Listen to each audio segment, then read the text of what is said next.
दर्शकों, जैसा कि हम जानते हैं कि गरुड़ पुराण में मनुष्य के जन्म और मृत्यु के रहस्य के बारे में बताया गया है। गरुड़ पुराण में बताया गया है कि मृत्यु ही काल यानी कि समय है, और जब मृत्यु का समय निकट आता है तो जीवात्मा से प्राण और देह का वियोग हो जाता है। हर एक मनुष्य के जन्म और मृत्यु का समय निश्चित होता है, जिसे पूरा करने के बाद ही मनुष्य को मोक्ष की प्राप्ति होती है और वह पुनः दूसरे शरीर को धारण करता है। परंतु अब यहाँ ये सवाल उठता है कि जब किसी मनुष्य की अकाल मृत्यु हो जाती है तो उस जीवात्मा का क्या होता है और अकाल मृत्यु किसे कहा जाता है। आज के इस एपिसोड में हम ऐसे ही कुछ सवालों के जवाब आपको बताने जा रहे हैं। नमस्कार दर्शकों, द साइन नॉलेज पर आप सभी का स्वागत है। दोस्तों, गरुड़ पुराण में बताया गया है कि मनुष्य के जीवन का 7 चक्र निश्चित है, और यदि कोई मनुष्य इस चक्र को पूरा नहीं करता है, अर्थात जो अकाल मृत्यु को प्राप्त हो जाता है, उसे मृत्यु के बाद भी कई प्रकार के कष्ट भोगने पड़ते हैं। परंतु सबसे पहले ये जानना आवश्यक है कि अकाल मृत्यु क्या होती है, अर्थात किस तरह की मृत्यु को गरुड़ पुराण में अकाल मृत्यु की श्रेणी में रखा गया है।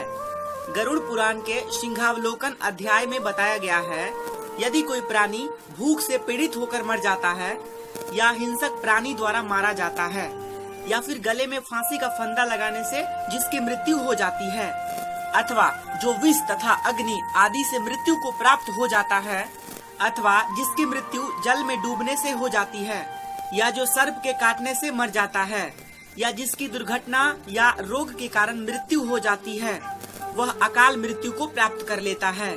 लेकिन दोस्तों, गरुड़ पुराण में आत्महत्या को सबसे निंदनीय और खराब मृत्यु बताया गया है।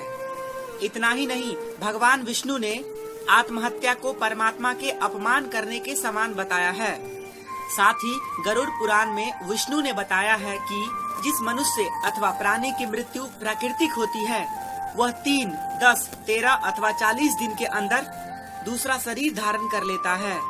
किंतु जो व्यक्ति आत्महत्या जैसे घृणित अपराध करता है, उस प्राणी की जीवात्मा पृथ्वी लोक पर तब तक भटकती रहती है जब तक वह प्रकृति के द्वारा निर्धारित जीवन चक्र को पूरा नहीं कर लेता है। ऐसी जीवात्मा को ना तो स्वर्ग लोक की प्राप्ति होती है और ना ही नरक लोक की प्राप्ति होती है।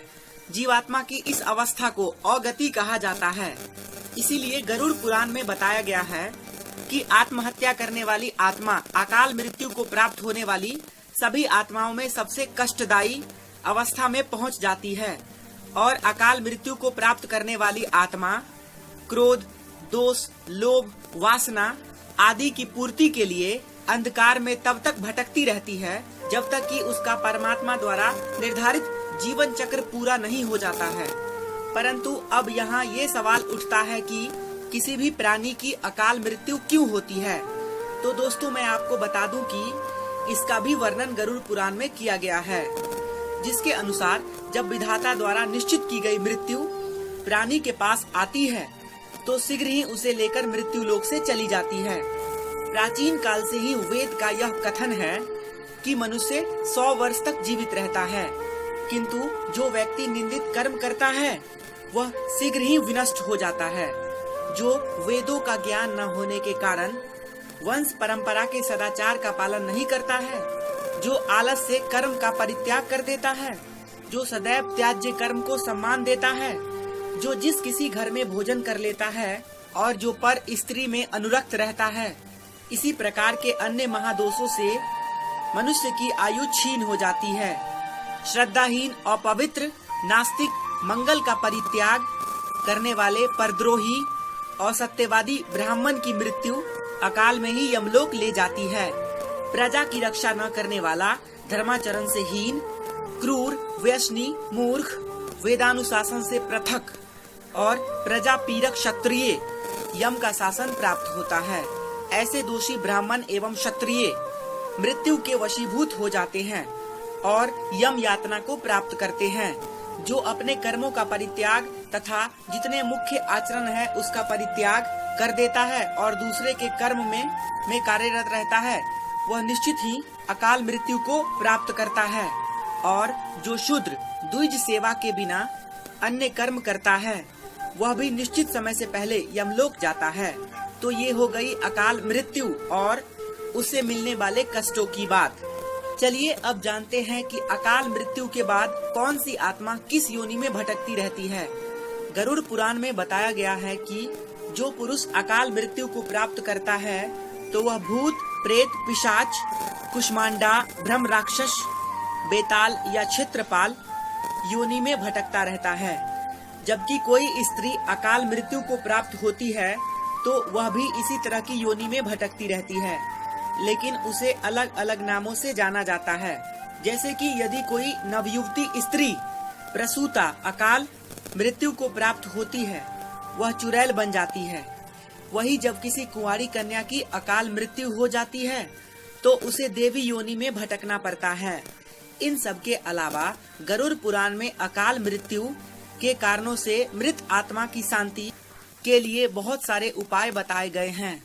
गरुड़ पुराण में बताया गया है कि अकाल मृत्यु को प्राप्त करने वाली आत्मा हेतु उनके परिवारजनों को नदी या तालाब में तर्पण करना चाहिए। साथ ही मृत आत्मा की इच्छा की पूर्ति के लिए पिंडदान अथवा सत्कर्म जैसे दान करना चाहिए। ये कार्य कम से कम 3 वर्षों तक चलते रहने चाहिए। साथ ही वर्षी आने पर भूखे ब्राह्मणों बालकों को भोजन करवाना चाहिए ताकि मृत आत्मा को जल्द से जल्द मुक्ति मिल सके। वैसे दुर्घटना, रोग, अन्य किसी भी प्रकार की अकाल मृत्यु को रोकना तो हम इंसानों के वश में तो है नहीं, लेकिन आत्महत्या को हम रोक सकते हैं। जब भी आपके मन में आत्महत्या करने का ख्याल आए तो उससे पहले उससे जुड़े परिणामों को अवश्य जान ले, क्योंकि अक्सर लोग यही सोचकर आत्महत्या जैसा कदम उठाते हैं कि उन्हें सभी कष्टों से मुक्ति मिल जाएगी, लेकिन अज्ञानता के कारण वो नहीं जानते कि मृत्यु के बाद वर्तमान में हो रहे कष्टों से ज्यादा कष्ट झेलना पड़ेगा। तो दोस्तों, उम्मीद करता हूँ कि आपको ये हमारी वीडियो पसंद आई होगी।